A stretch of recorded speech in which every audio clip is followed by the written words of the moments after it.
Macca's Guides. Hey guys, Mackie here. Welcome to my review of Uncharted 4, A Thief's End, exclusively on the PlayStation 4, published by Sony and developed by Naughty Dog. Let's just get right into the review. In Uncharted 4, you play as Nathan Drake, a treasure hunter in pursuit of a lost pirate colony stash to the tune of $400 million in the lost city of Libertalia. So the game starts with an action-packed sequence and is closely followed by a really great tutorial. However, the default controls took some getting used to, in my opinion. Now off the bat, Uncharted 4 has some of the prettiest graphics to ever grace consoles, and that's hard to deny even though the game does run at 30 frames a second. One of the most impressive parts of the game to me is the scale of the levels and how well the level design plays into the set pieces, which are a main draw of the game. So the set pieces play like huge movie scenes, and they're backed by some of the best orchestral music that I've heard in this generation. Aside from that, returning players as well as newcomers to the series are most likely interested in Uncharted 4 for its story, and the game doesn't disappoint. The story is presented in a way that is loyal to longtime players, but easily understandable to anyone who is new to the series.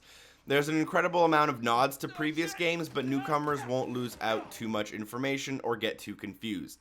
The story, objectives, and passions of the characters you play are explained well, and you never really question your drive or reasoning as to why you're doing something. The game plays out incredibly cinematically with long cutscenes cutting in and out, and those cutscenes are some of the best you will ever watch.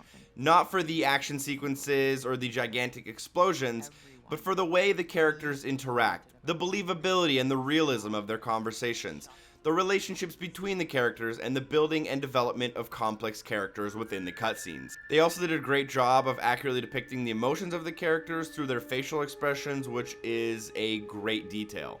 Now, none of this would really matter if there wasn't a game to back all of this. You'll undoubtedly spend the majority of your time with Uncharted 4 in the story mode, which should last you around 12 to 15 hours on your first playthrough.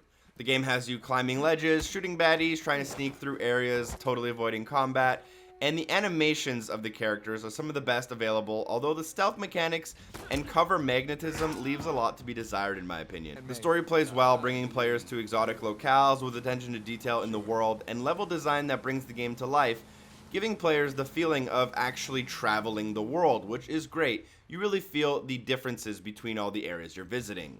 The story is fulfilling and satisfying, but has an incredibly lackluster final boss battle in my opinion, which is really unfortunate and a bad way, and it leaves a little bit of a sour taste in my mouth upon completion.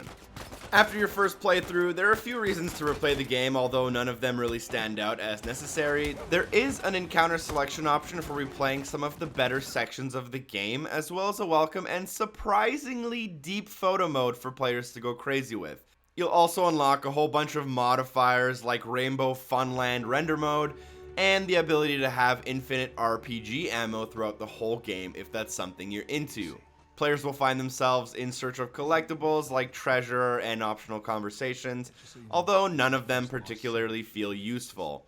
Paired up with the linearity of the game as a whole, I can't imagine many players getting a lot of replayability out of this, but there are some options there. Now, the game being linear is just a fact. It's not a strong nor weak point, it's totally up to your interpretation as a gamer. I would have personally preferred a little more openness in the earlier levels and a little bit less gameplay interruptions throughout, although I can see how the strict direction of the narrative and gameplay helps build the depth in storytelling. This kind of brings me to my next point, which is that I feel like Uncharted 4 is a very safe game. And that's apparent with the lack of imagination and creativity when it comes to the new game mechanics. I would have personally liked to see a game of this caliber take a few more risks and be successful with them. Now, most players will argue that Uncharted 4 doesn't have to be innovative to be a great game. And I would tend to agree, but I would have liked to see the team try some new things overall. There's also a multiplayer portion to Uncharted 4, and I don't really have much to say about it. It works, it's competent, and it may add a few hours to your overall experience, although it isn't fleshed out enough to be an online hit in the long run, but it does try to introduce a few new ideas to MP in the series. Now, players may get addicted to unlocking some of the countless customization options, although there's also an option to purchase them through microtransactions. I don't see the multiplayer being an outstanding hit. Overall though, Uncharted 4 is an easy recommendation to anyone with a PlayStation 4. It's incredibly well presented and obvious that the game is made with love by the team that made it. Now typically I don't like to score games, but everyone likes to ask about the scores out of 10. If I did have to score it, I would rate it in the low 9s. Thank you guys so much for watching my review. I'm sure you guys have your own opinions about the game, whether you agree and or disagree with me and what I've said during the review.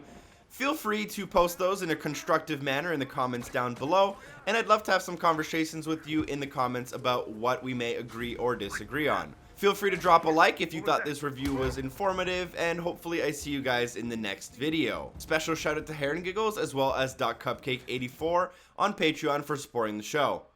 Peace!